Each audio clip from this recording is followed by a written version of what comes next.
Today I want to talk about arguably the most important discovery in mathematical finance over the last 100 years.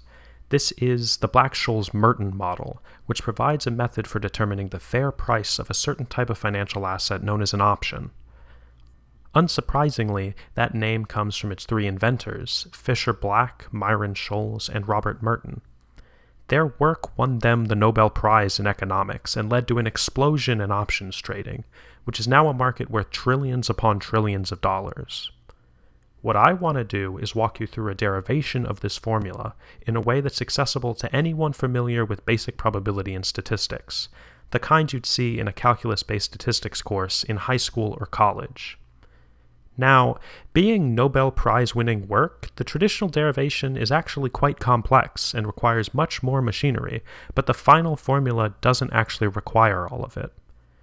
The traditional derivation ends up pulling in a risk management concept called portfolio hedging, stochastic calculus, which is an extension of calculus to random processes, and partial differential equations. Needless to say, this requires a huge amount of specialized knowledge that you're just not going to have unless you've earned a degree in this field, so we'll be taking a different route that bypasses these concepts while still remaining mostly faithful to the original work. To be clear, we will be doing a complete derivation of the Black-Scholes-Merton formula, just taking a few different paths along the way to keep things from getting too complex. So, how are we actually going to do this? Because I'm not assuming any financial knowledge at all, we're going to have to start with what an option even is, and that requires a bit of discussion on the stock market. We're then going to talk about how you would even assign a fair price to an option, which is a surprisingly difficult thing to do. We'll reason about making that process fully analytical so that we can get a relatively simple formula that gives us the fair price we're looking for, and we'll end with some visualizations of our final pricing formula. This is going to be structured as a complete self-contained lesson, so a lot of the major focus points are going to be in the form of exercises. I'll go through my sample solutions in the video, but I encourage you to actually pause and try these out yourself. It'll be a lot more meaningful if you discover some of the aha moments here on your own rather than just watching me give you some answers. To start, let's talk about what a stock is. At a high level, a stock is just a tiny piece of a company, so when you buy a share, you gain ownership of that small piece. Then, if the company makes a product and sells it to a customer, you're generally entitled to a small fraction of the profit they earn. This is interesting because it means that your stock is inherently worth something. It's directly tied to the overall value of the company itself. And since stocks have value, people buy and sell them all the time, and this is what the stock market is. It's a public place where you can see how much people are buying stocks for and how much they're being sold for. The price of the stock is where the buyers and the sellers have met in the middle. If a stock is worth $100, that means that buyers are currently willing to pay $100 for it, and there are sellers that are willing to give their own shares away in exchange for that $100. But of course, this is always in flux. Stock prices fluctuate up and down all the time as news about the company comes out and people react to it. The price might go up if the company announces a new exciting product, or it might go down if they experience a significant scandal. This is the sort of thing that you can just look up online. You can search the current stock price of a company and see how it's performed in the recent past. And indeed, you could own about 2 billionths of Netflix for the low price of $1,300. That's the basics of a stock, and an option is something that's built on top of a stock. It's a contract that gives you the option, hence the name, to buy a stock at a specific price that you choose, called the strike price. This doesn't have to be the current stock price, it can really be anything. And you'd buy the stock on a specific date in the future. Importantly, you never have to buy the stock when the contract expires. The financial legalese that people normally use to make this clear is that the option conveys the right, but not the obligation to buy the stock. Now, technically there are more complicated types of options, and the one we're talking about here is called a European call option, but this is the type that the Black-Scholes-Merton model is designed for, so I'm just going to refer to this as an option for our purposes. Let's look at an example to make this a bit more concrete. Say you're entering into one of these contracts to buy a share of Apple's stock for $300 in 3 months. If at that time Apple's stock has increased to $325, you've made $25 in profit. You could buy the stock for $300 in the contract and then immediately sell it in the market for $325, pocketing the $25 difference. On the other hand, if Apple's stock price fell to $275, you make nothing. But you also don't lose anything. You simply choose not to exercise the option to buy the stock. So this isn't symmetric. If we plot out the profit you're making on this option versus the final price of the stock, hopefully you can see it's linear beyond that strike price of $300. For every dollar above $300, you make $1 in profit. And then on the other side, the profit is always zero. But of course, as structured here, this is a contract with no downside. So in practice, the person you're buying the option from is going to charge you a fee to take on that risk. That fee is known as the premium or price of the option, and is what we're interested in figuring out. What's a fair price to charge for this option? And more importantly, how much should you be willing to pay for it? The reason why determining a fair price is so difficult is that this contract fundamentally depends on the future behavior of the stock price, and obviously there's no way to know that in advance. In fact, before the Black-Scholes-Merton formula, people made millions exploiting the fact that these things are difficult to price. Before a rigorous method existed, some of it used to come down to trader intuition and vibes, honestly. And this brings us to our first exercise, which is a pretty open-ended one. How would you go about finding a fair price for this? This really comes down to realizing that while the future is unknown, we could always try to guess it. So we could research how the stock price has moved in the past. If it's moved from $300 to around $325, we might predict that maybe it keeps going up to around $350, or maybe it goes back down to $300. And maybe it falls even more than that.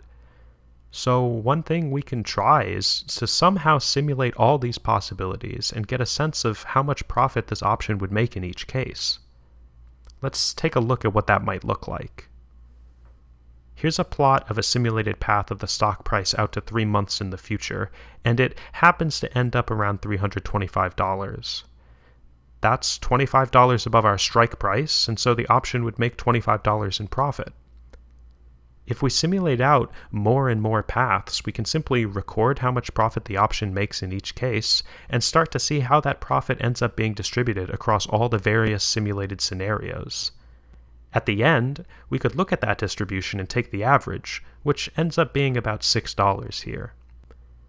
If we charge that amount as the fee of the option, then we'd expect it to cancel out the average profit of the option. In other words, neither the buyer nor the seller would make any money on average. And that would be a fair price. That's the very definition of fairness in this context. This is good progress, but it kind of kicks a can down the road. How should we perform this simulation? The first instinct of any statistician would be to just throw down a normal distribution and call it a day. Then we could sample from it and we'd be done. But think about what happens if we look far into the future or at extremely volatile stocks. That distribution just keeps getting wider and wider until eventually it crosses over into negative prices. But that makes no sense. Remember, a stock is partial ownership of a company, so it can't be worth less than nothing. The worst thing that can happen is that the company goes bankrupt and your stock becomes worthless. It's never going below zero. You can't owe money just for holding a share. So that's the first property we want in our simulation. Prices should never go negative. Another important fact is that the actual price of a stock doesn't directly represent the value of the company. Here on the left we have Nvidia, the most valuable company in the United States, worth more than $4 trillion. They design all the GPUs that are powering the current AI craze, so their valuation is sky high. On the right, Home Depot trades around $370 a share, which is more than double Nvidia's price, but Home Depot's nowhere near as valuable as Nvidia, so what gives? These companies basically get to choose how many shares they issue, and thus how small of a slice you get to own of the company when you buy their stock. Buying a share of Nvidia just gives you a much smaller fraction of the company than buying a share of Home Depot. So, stock prices themselves can't be compared directly. What we do tend to look at are relative moves in the stock price. For example, Nvidia went up about 27% over the last year, while Home Depot rose closer to 10%. This is the second property our simulation should have. Stock price moves should be relative to the current price. The final property is going to be a consequence of this. Think about what happens if you have a constant relative price increase day over day. If we start at $100, a 10% increase makes it $110. If we increase 10% again, we're at $121, and then $133, and so on. These increases are building on top of each other, so the final price is up 33% rather than just 30%. This is compound growth, and that's the final quality we'll want. This brings us to our second exercise. Let's say S of t is the distribution of the stock price at time t. Can you transform a normal distribution and use it to construct S of t so that it has these three qualities we want? Again, we'd really love to use a normal distribution here, so let's see if we can tweak one a bit and make it meet our requirements.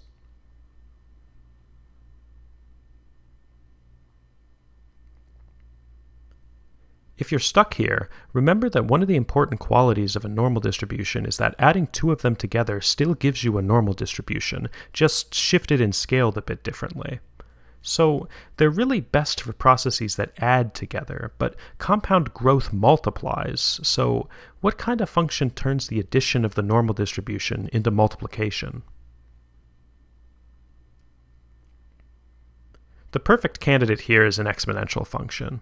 E to the x is always positive. Even e to the minus 100 is just 1 divided by e to the 100, so it's a very tiny positive number, and that guarantees prices will never go negative.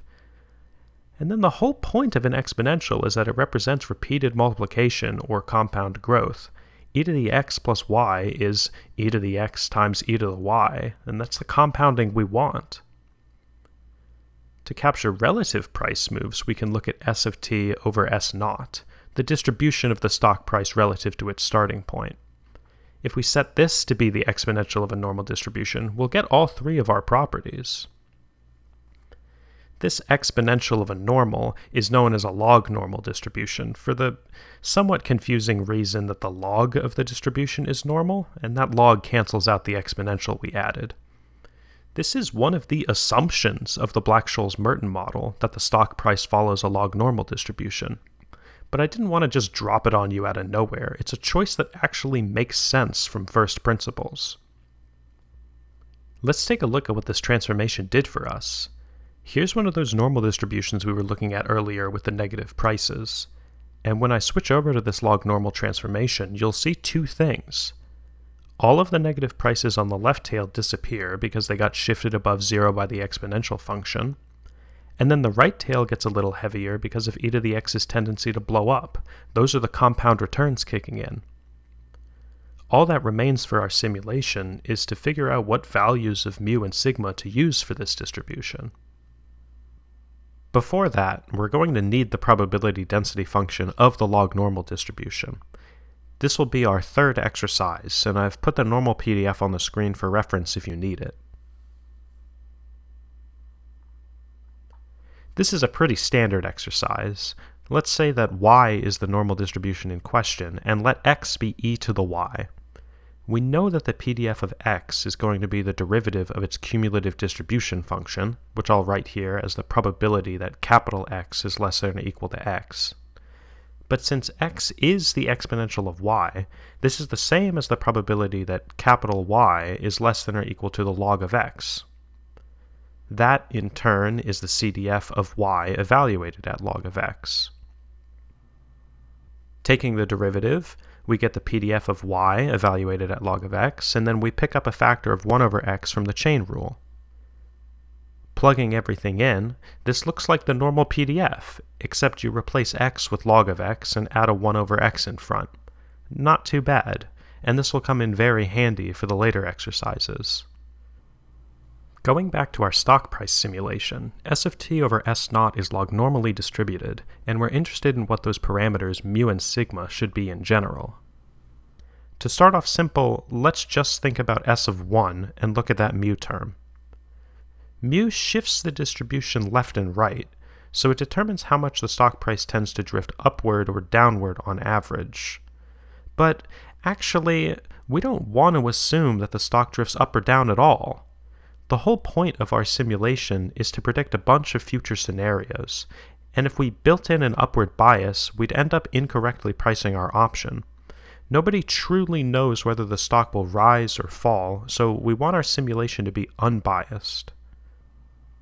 Okay, so do we just set mu to be 0? It's not actually as simple as that. Look, here's a normal distribution, and let's think back at what that log-normal transformation did.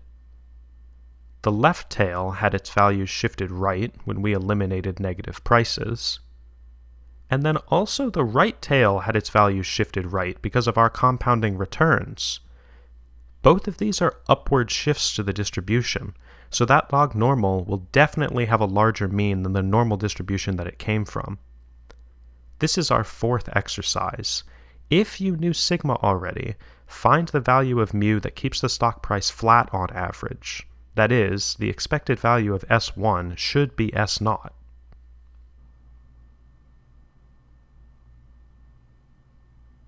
We know a mu of 0 won't work, but you can try that as a starting point and see how far off you are.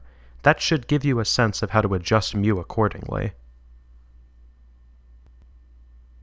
This second hint is more strategic. The integral you're computing here can be simplified so that it looks like a normal PDF instead of a log normal one. If you transform it accordingly, you can avoid doing more complicated integration calculations.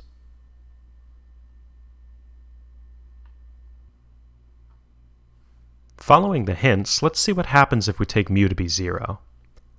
The expected value of S1 is the expected value of S0 times the log normal factor, and since S0 is a constant, we can pull it out of the expectation.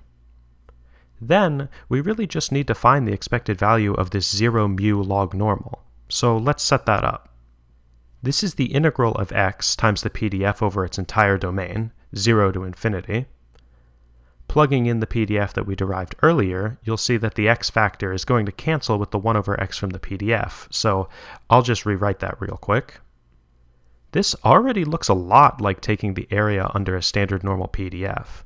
If we could transform it to be exactly a normal, the entire integral would just be a normal CDF calculation. To do this, we can set up a u substitution. The only part that doesn't match a normal PDF here is the log x term in the exponential, so let's change variables to get rid of it. Taking u to be log x, and thus e to the u to be x, gives us that du is 1 over x dx. Moving that x to the left-hand side and substituting, we get that the exponential of u du is dx.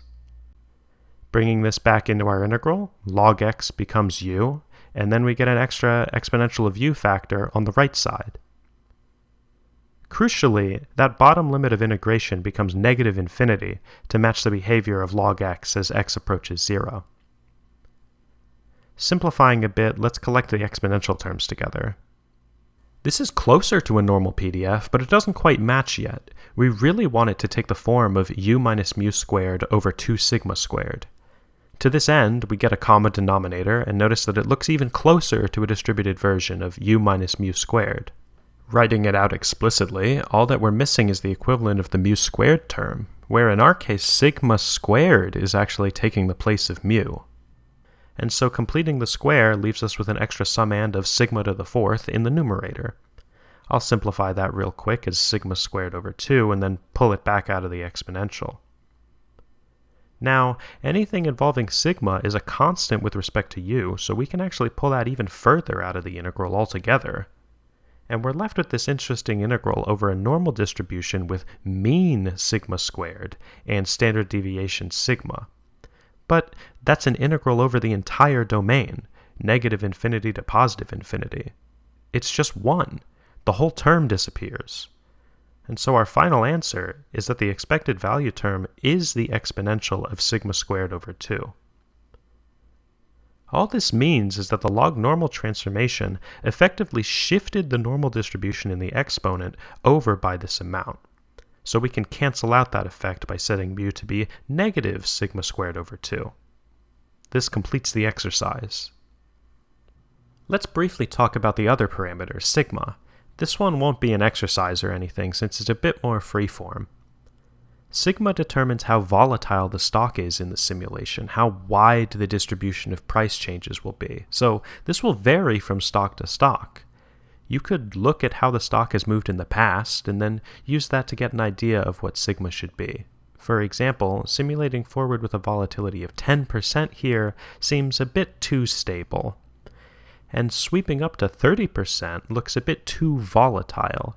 Something like 20% is reasonable given the historical trends we have here.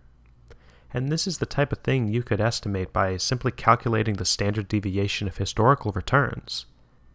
Otherwise, we don't really need to worry about this parameter too much. Just know that it's something that can be estimated for a specific stock, and you can search volatilities online if you want to get a feel for them. This gives us all the parameters we were looking for. Mu is based on sigma, and sigma represents the stock's volatility. Taking a step back, we had calculated out the distribution for S1, so we have to figure out what it looks like for an arbitrary time t. This isn't too complicated because we can just take another step ahead to get S2. It'll be S1 times the same type of log-normal distribution. Substituting back in for S1, we see that we're multiplying by 2 log-normal distributions, one from the first time step and one from the second. Like before, we can collect these into the exponent together and make use of the fact that normal distributions add together nicely. Those two means of negative sigma squared over 2 will add together to be twice as large, and the variances add together in the same way. So S2 looks exactly like S1 with its parameters doubled. Needless to say, this pattern continues for 3 and t in general. And that's our distribution for the stock price at time t. St is S0 times the exponential of a normal distribution with mean negative sigma squared over 2 times t, and variance sigma squared times t.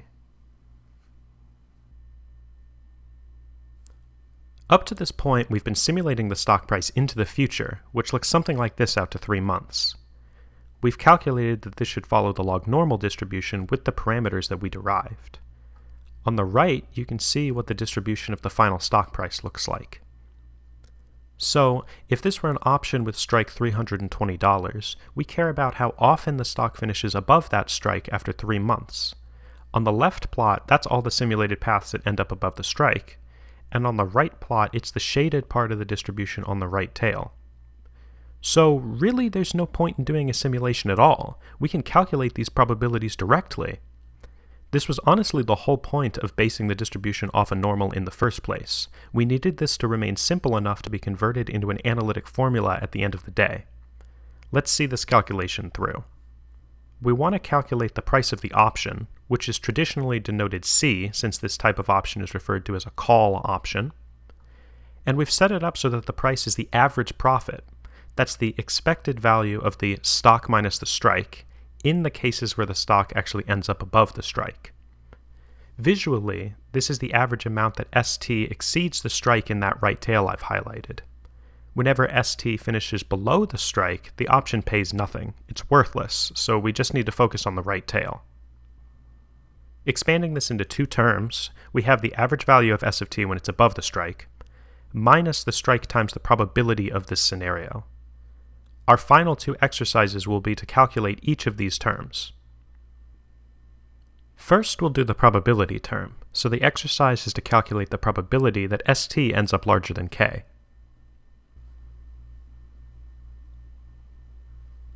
This will come down to manipulating the form of ST until you can use the standard normal CDF.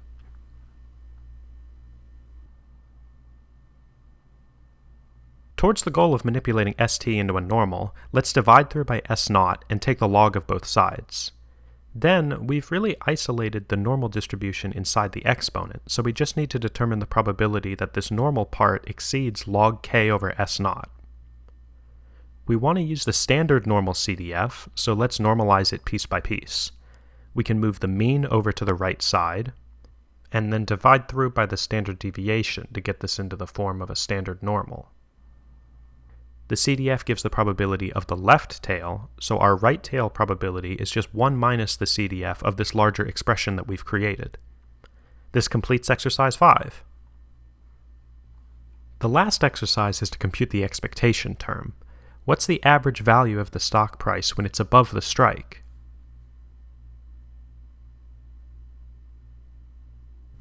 This will be an integral very similar to the one we did in exercise 4. It will be easier to work with a log normal distribution directly, so I'm going to move S0 into the exponential by taking its log and then also moving it into the mean of the normal distribution. The expectation that we're trying to calculate is going to be the integral of x times the PDF over the right tail only, k to infinity.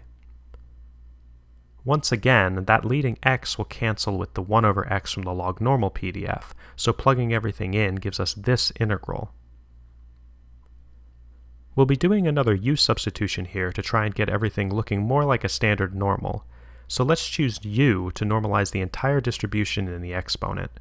We're including both the mean and the standard deviation to try and get it to mean 0 and standard deviation 1. du will just be 1 over x from the log term along with the sigma square root t constant, all times dx. And so our dx will become x times sigma square root t du, where we get x by solving for it in the u substitution. If we bring that all together and rearrange a bit, dx is s0 times sigma square root t times the exponential of u sigma square root t minus sigma squared over 2t. When we plug all this back into our integral, the sigma square root t factor at the start cancels out, and the exponential term becomes minus u squared over 2 from our substitution, along with those two terms from the dx expression. Remember that we also have to adjust the lower limit of integration, so that becomes our u substitution with k in place of x. Simplifying the exponent and pulling the s0 constant out of the integral, we see that this is just a normal distribution PDF with mean sigma square root t. And we can get this right tail of the distribution by calculating 1 minus the standard normal CDF as long as we adjust by that mean.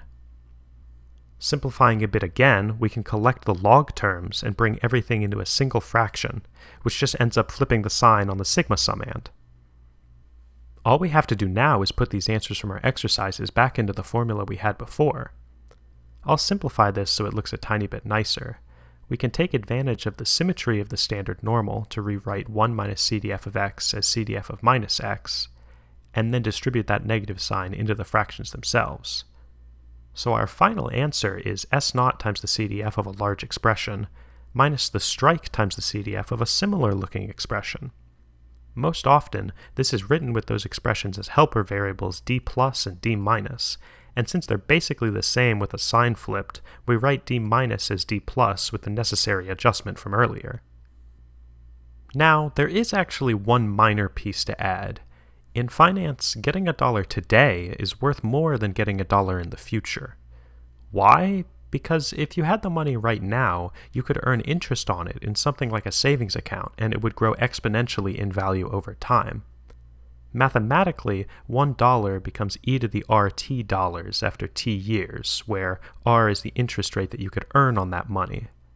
If we wanted to fairly compare money we're getting in the future with money today, we'd need to scale it back by the opposite factor, e to the minus RT. This is called the discount factor, and it translates between future value and today's value. In our option formula, we need to use this discount factor translator in two different ways. The option profit is made in the future, so to get the price of the option today, we multiply by d. And then all our probability calculations were about the stock price at time t, but we were using today's price, S0. To make it consistent with those future time calculations, we actually need to convert S0 to future value by dividing by d. bringing it all together, that's an extra d factor on the outside and a division by d whenever we're using S0. Note that this division of S0 over d also takes place in the helper variables we defined. And that's it. That's the full Black-Scholes-Merton formula for pricing an option. I want to finish off with a visualization of this pricing formula to build some intuition for how it behaves, and especially how each parameter influences the option price. Here are all the parameters in the formula. Remember, S0 is the current stock price, sigma is the stock's volatility, T is years until the option expires, K is the strike price, and R is the interest rate that you could earn on money in the meantime, which we were using in the discount factor. On the left, let's plot the log-normal distribution of the stock price at expiration. I'll mark the strike with a vertical dotted line. This shaded area on the right is where the option makes a profit, so the size and distance from the strike will determine how valuable the option is. Let's change each of these parameters one at a time and see what happens. Changing S0, the current stock price, shifts the whole distribution left and right.